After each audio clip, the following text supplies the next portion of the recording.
Gamble, mentioned earlier, or Unilever, places an ad on a national broadcast, essentially what they're doing is funding the creation of content by whoever they're paying that ad to.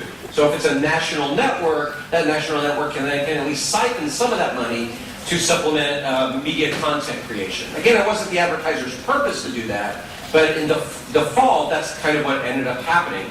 And then ultimately then, when you look at who is creating the ads and who is creating the content, it's usually professionals. It's usually companies that would want to hire graduates in programs like here, or University of Athens, so that you would become a professional advertiser creator, a professional media person, and you would go from there.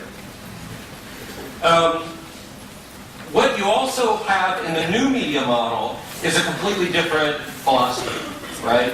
You've got a model where it's not just a targeting of advertising for particular narrow niche groups. Advertisers have been doing that for years, but targeting ads for you, as an individual, based on what you know about this. All you have to do is go to Amazon.com, and you know that they'll say, "Hello, John," and say, based on your purchasing history, we think you would like this book, right? It's an example of mass customization. That is a automatically created ad that appears targeted specifically at you. And they do this through database collection about your media use that they can collect through interactive media or other kinds of surveillance or data gathering techniques.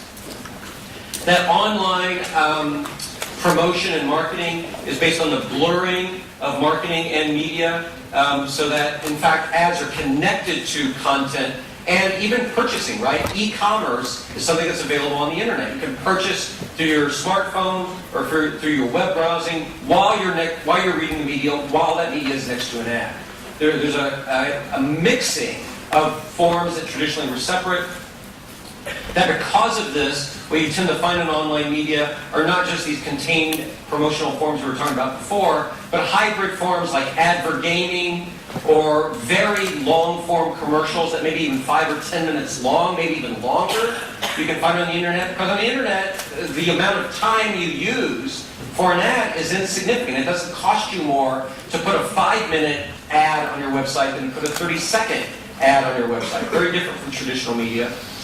That now advertising is more and more measured by behavioral techniques. That is the cost per click, which, as Eric pointed out, may not happen a lot, but happens enough where it can be now measured. So that you can see who is clicking on those banner ads, who is interacting with their ads, more than just who's being exposed to the media content next to the ads. That increasingly advertising is not being spent on media outlets that create content, and that finally what they are doing is using kind of a volunteer workforce where they're depending on consumer labor. They're depending on us increasingly to create advertising and even to distribute advertising. So just real quick, I won't go over all of these. So what we've seen is the development of new concepts and new terms that maximize this online promotional environment. So words that literally didn't exist a decade ago. Things like data mining, relationship marketing, again, the idea of creating an ad just for an individual, integrated marketing, where you bring these different forms together, social marketing, which uses things like Facebook, keyword advertising, which is a big Google innovation, where you use Gmail or your searches and ads related to the words you type in come up, viral marketing like email, sending advertising through email, user-generated commercials or crowdsourcing, where you ask people to create the ads. Words like product integration, branded entertainment, and advergaming, which speak to these hybrid or blended forms. E-commerce, electronic commerce, shopping online. M-commerce, mobile commerce, shopping with your smartphone while you're traveling or walking.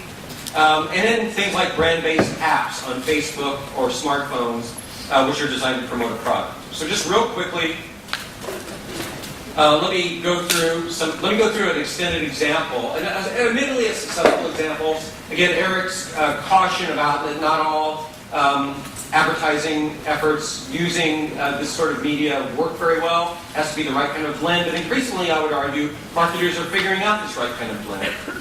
So I'm talking about one integrated marketing campaign that I think privileges some of these new media dynamics. And ways that are a little bit scary, a little bit potentially exploitative, and raise some larger issues.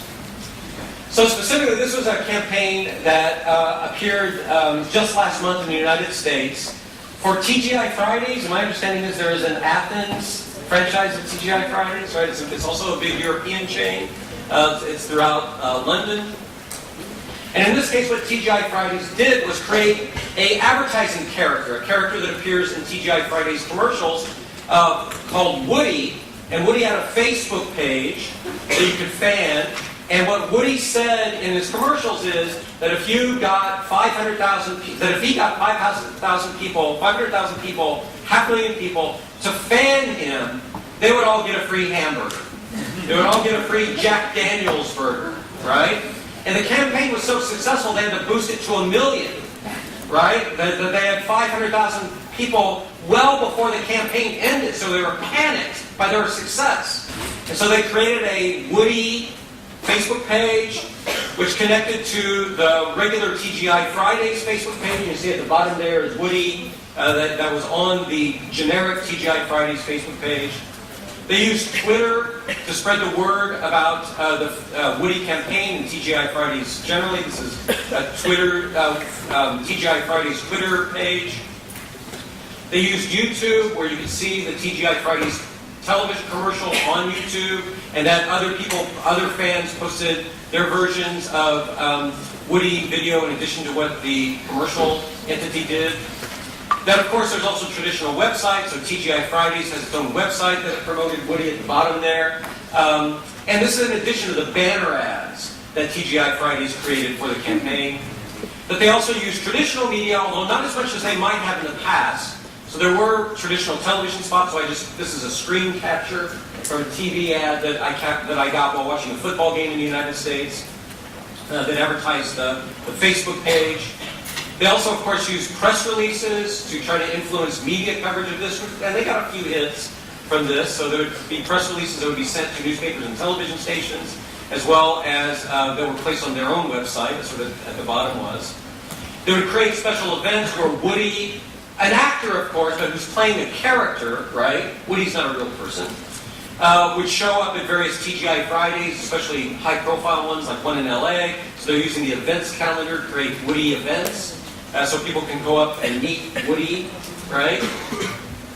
So, what are some social implications of some of this? So this is an example of integrated marketing, where you're bringing together these different media in a coordinated way to establish a coherent brand image, run a special event campaign in this case. But it's also relationship marketing, right? Trying to use social media so that people will identify specifically with Woody and believe that Woody is their friend. Woody has a special relationship to them. Now, of course, not everybody did that, but nevertheless, the success of the campaign showed that enough people did at least wanted the coupon to try to get to buy into the campaign, at least superficially. And it shows that advertisers are trying to use new media like social networking sites to increase the depth and breadth of commercialism. In this case, they're advertising campaign, not commercialism generally. They just want to sell their product, but the aggregate effect might be a general increase in advertising and ultimately shifting away from traditional media. So just a few examples of some of these trends. So one thing something like Facebook does is take an advertising character like Woody and flesh that character out and make that character have an enduring life. So the campaign's over, right? They got their 1 million fans who got their free hamburgers, and yet Woody is still there. And you can read Woody's life background, what he likes, dislikes, when he was born, right? And so Woody is essentially treated like a person, even though he's a creation, right? He's an advertising character. And you can see at the bottom there that you can look at the 979,526 fans that Woody had on his page. And in fact, when I looked at it, here are the first 3 fans I saw. 6 on my page. This was from when I went there. And Anne and Heather are friends of mine, right? So Facebook put up to the top people that I knew who had fanned Woody. And in fact, that picture of Anne, I took that picture, right? I took a picture of them when we went on the joint vacation together, Dave and Anne. And so it's just Facebook and Woody saying, look, your friends are fans of mine,